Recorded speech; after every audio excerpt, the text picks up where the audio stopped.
Do you want to get your cat more comfortable for nail trims? In this tutorial, that's what we're going to be working on. We are going to teach your cat the shake a paw behavior to help improve their comfortability getting their paws handled. Are you ready for your demo, Jones? Thank you. And the other one? Oh, you're such a good boy. Hi, we are Julie and Jones, and we help you teach your cat fun and practical skills to enrich their life and strengthen the cat-human bond.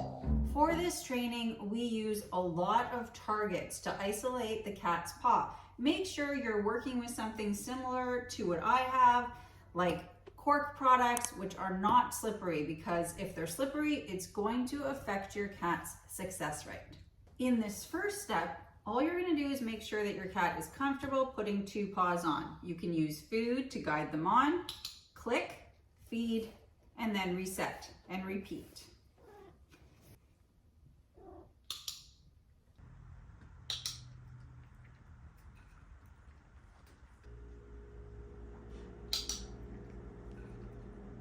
In this next step, we want the cat to put their paws on the block without you luring them with food.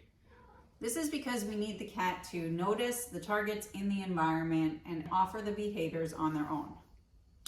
Good job, buddy. Repeat that until your cat is successfully doing it 4 to 5 times. Good job.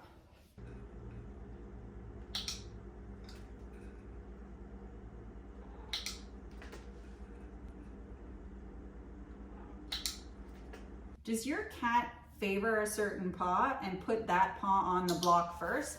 Jones typically starts with his right paw, so take note of that because that's the paw you might want to work with first. So now I'm going to encourage him just to use the right paw. So my goal is just to get the right paw on the block. So I'm going to try to position the block in the way that's going to encourage him to use just one paw. So if he's in a sit, I'm going to encourage him to sit and then lure him on. Oh, he used the wrong one. Okay, so that's good because now I can show you what to do.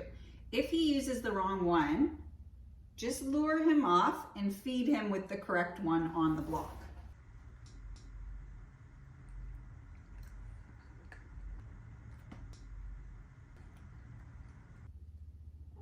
There we go. So I got that one paw on, that was my goal. Then I'm going to feed him here and put another treat to reset him and start again. My goal is to just keep getting just the right paw on the block. Let's try that again. There we go.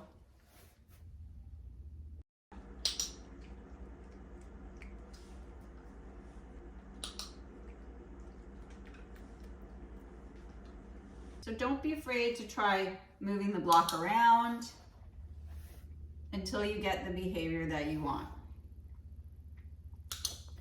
Then you're letting the clicker do the hard work to let your cat know what is the desired behavior. This will definitely be the hardest part of your training. Yay! All right, once you get 5 in a row of those, you're ready to move on. Our next goal is to make the target smaller. So I'm gonna switch to these trivets and go from there.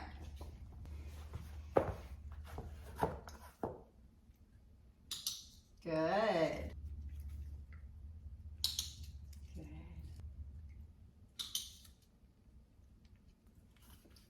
Smaller. Very good.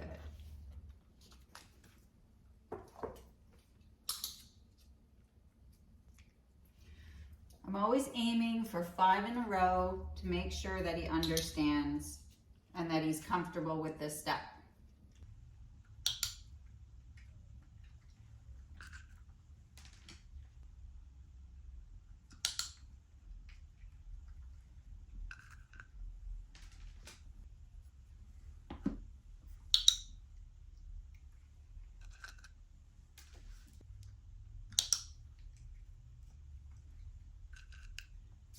You've successfully got your cat using one paw. Now it's time to get them to raise their paw. So I'm putting my hand under the target to repeat the behavior.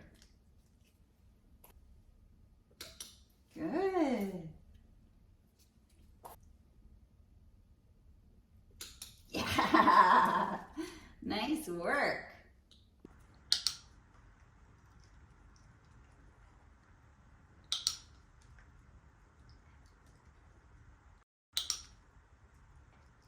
Now it's time to introduce the paw shaking behavior. I'm still going to work with my target. Can you sit, please? Get the paw I want, and then introduce some gentle touching of his paw.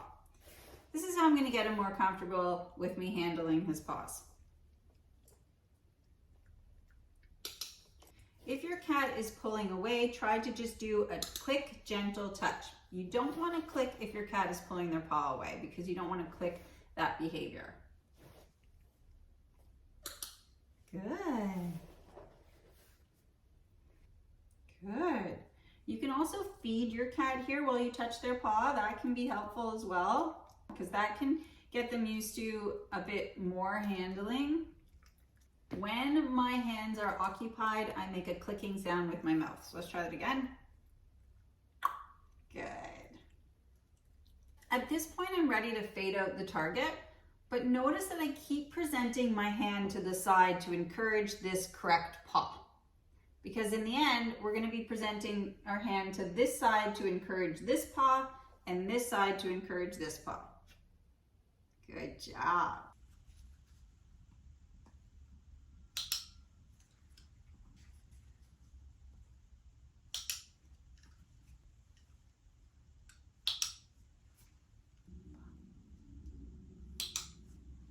At this stage, your cat should have lots of practice with you holding their paw, and you can start to introduce the clippers. Good job.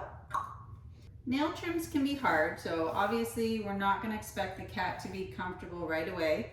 This is the kind of thing where you want to focus on little steps like touching the clippers. Just getting your cat more comfortable with the whole process gradually over time. But the goal of the training is that your cat at this point should be comfortable holding their paw for a few seconds, which should be enough time that you could technically cut one of their nails before rewarding them.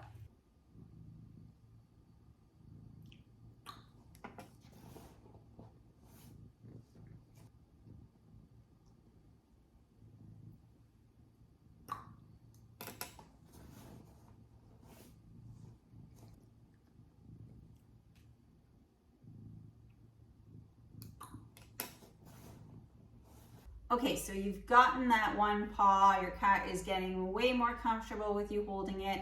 It's time to introduce the other paw. I'm gonna try putting the block on the other side to help with that. Let's just have you over here.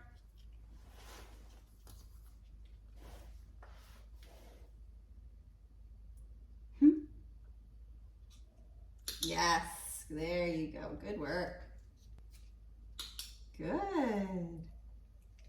Remember, if your cat puts both paws on, try to lure them off so the paw that you're hoping to isolate is still on the block while you give your cat the treat. Reset and repeat.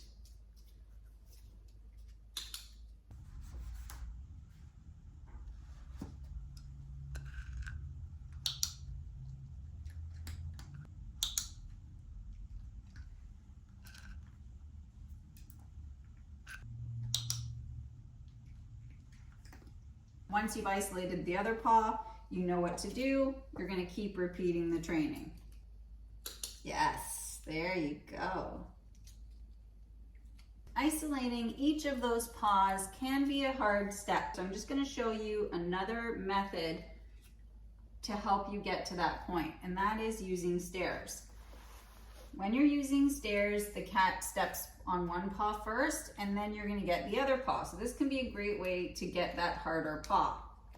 So all I'm going to do here is 1, 2, there. So now I've got that left paw. Let's try that again. 1, yes.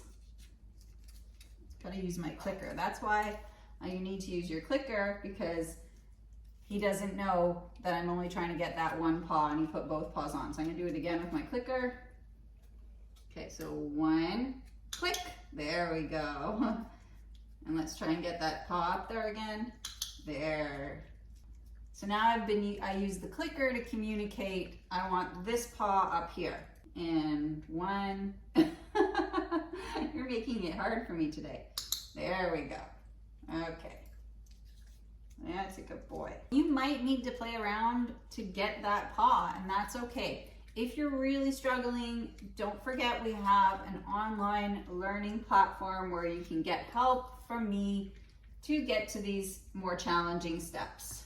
It's really important that you get your cat using both paws for this training plan. So you really do need to take the time to experiment with how to get your cat using their right and their left paw, and then how to turn that into the signal. The end result of this training is that you have a reliable signal to get your cat to present each paw. That is, that your cat understands that when you present your hand off to the side, that signals the correct paw that's closest to your hand. Once you have that, you can continue to improve your cat's response to nail trims. Thank you so much for training with us, and I wish you lots of success teaching the paw shake behaviors and improving your cat's response to nail trims. Ready for your final demo? This one. Thank you. And this one. Thank you. We'll see you soon.